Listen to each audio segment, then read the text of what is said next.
And let's also focus on the market because we're now getting closer to that 89.60 odd mark. So we're up about a quarter odd percent in trade, but very close to those 52-week highs. So let's invite Mihir Vora, Director and Chief Investment Officer of Max Life Insurance, who joins in now.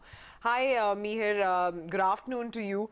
The market is doing well, and I remember the last time you had spoken with us, I think in December, you had said that the next 3 months would be good from a portfolio building stance. So how have these the time since then been for you, and what's the kind of cash that you're now sitting on? Where are you looking to deploy it? Right. Good afternoon. Always a pleasure to be here. The markets actually gave good opportunities in December to start building the portfolio, but I would say the move has been a little faster than what we expected. We expected 3 months of volatile movements both on the upside and downside, probably a little less on the downside since the markets had corrected quite sharply in November, December. But we've pretty much seen a vertical move since December, and that pretty has been a bit surprising. To that extent, maybe the markets need to take a breather, some kind of consolidation, and I do believe that with the GST coming in, with a few more global volatile events happening, it probably may be a better idea to step down the rate of purchases if one is expecting to build a portfolio. All right. Hi, Mihir. Always good to see you. And Mihir, so far we are seeing this run on the markets. It may be technical, it may be fueled by a lot of liquidity, etc. But let's talk about the fundamentals. Fundamentally, clearly the market has run ahead of itself. What kind of a nifty EPS growth are you factoring in for 2017, 2018? If I'm not mistaken, I think you'll have cut your estimates a tad bit post demonetization. If you could give us those numbers.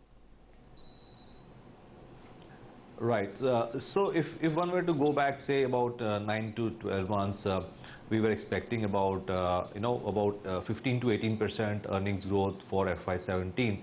But that was on the account of a lot of it was on account of the fact that FY16 had a lot of negatives. For example, some of the steel companies, some of the large auto companies and some of the PSU banks had large negative numbers in the earnings. So 16 was really a very compressed base to start off from, and on that base we were expecting about 18% earnings growth. That 18% earnings growth probably looks like more like 11 to 12% as we speak. During the demonetization phase, we cut our estimates by about 2 to 3% incrementally, so that the 18% looks pretty much like 12% now as we speak. And for FY18 as of now we expect, and for FY18 as of now we are expecting about 15% earnings growth. Okay, so let's get to talking about sectors then, because I know you won't talk stocks. I have some of your top holdings. I must admit I don't have the latest list with me, but I couldn't find a lot of exposure to telecom. That's a space which a lot of people had shied away from earlier, but given the kind of consolidation we're seeing, just this morning we got news of Bharti, which is set to acquire Telenor India. Is that a place that you would look at once again now? Not in a hurry, I would say. The consolidation that we are seeing is kind of a necessary thing for the players to survive, and we are seeing a lot of new capacity coming up as new players, and one large new player is anyway setting up shop very soon. So to that extent, the competitive pressures and the margin pressures will continue, and we continue to be a bit cautious on the sector. While on paper valuations do look cheap, but maybe we'll wait for the dust to settle before we take a structural bullish call on the sector. All right, Mihir. So no exposure to telecom whatsoever.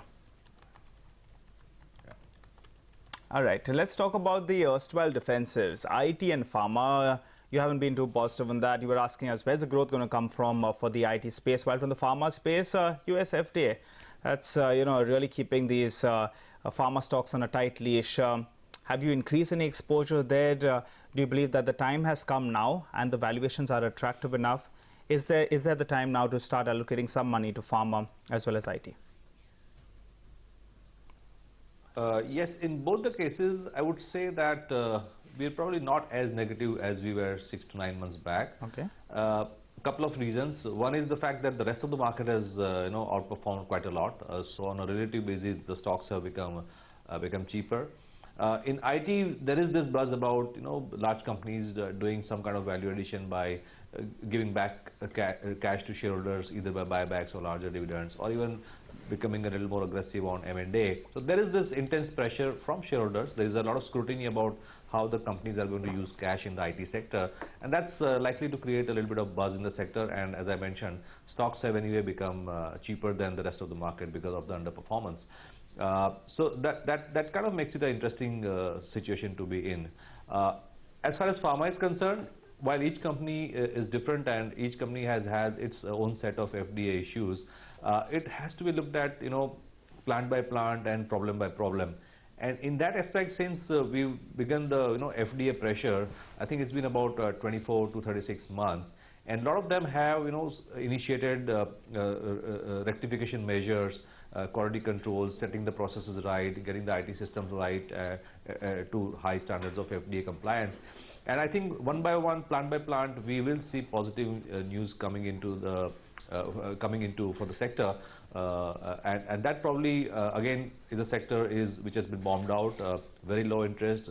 I suppose investors are underweight, which makes it an interesting case again. So both in IT and pharma, probably we should not be as negative as we were 6 to 9 months back. Okay, but which are the real pockets of value now? Because increasingly the people we speak to say that it's becoming very, very difficult to find something with value out there. That I would agree to. As I said in the beginning itself, it's probably a time to be a bit cautious and slow down the pace of purchases because the markets have done quite a lot.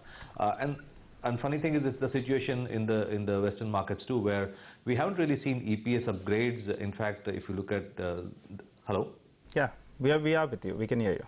Yeah. Even if you look at the US, we have continuously seen EPS downgrades actually, but the markets are almost at a new high. So I suppose it's a function of liquidity chasing returns and not really fundamentals. So at this point, even for India, I would be a bit cautious.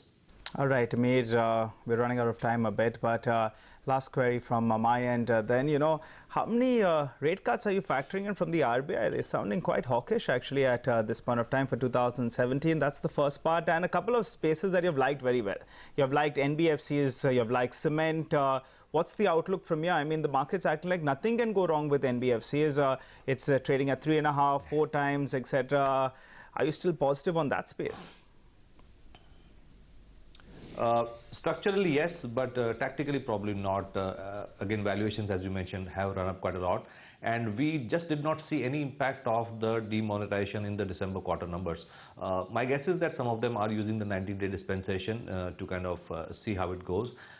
So I would be happier looking at the March numbers and see whether there is any lingering impact of the slowdown in the rural and small-scale SSI sector. Because a lot of the exposure of NBFCs is in this segments, including the microfinance companies that we are talking about. So I would be a bit cautious both in terms of the numbers that are going to get reported for March, as well as in terms of valuations. That's on the NBFC side. And sorry, what was the other question? Cement. We're asking about cement. Yeah, on cement, again, there is not much traction, and again, it's linked to the fact that probably there is a slowdown on the rural segment because of lack of cash, etc., lack of activity on that side. So while we do own cement stocks, we are not adding at these levels, I would say. You're not. And what about large cap or mid cap cement? What are you looking at? Prefer to be with the boss? Our exposure tends to be on. Yeah. Our exposure is more towards the large cap stock. More towards the large cap. All right. And finally, RBI.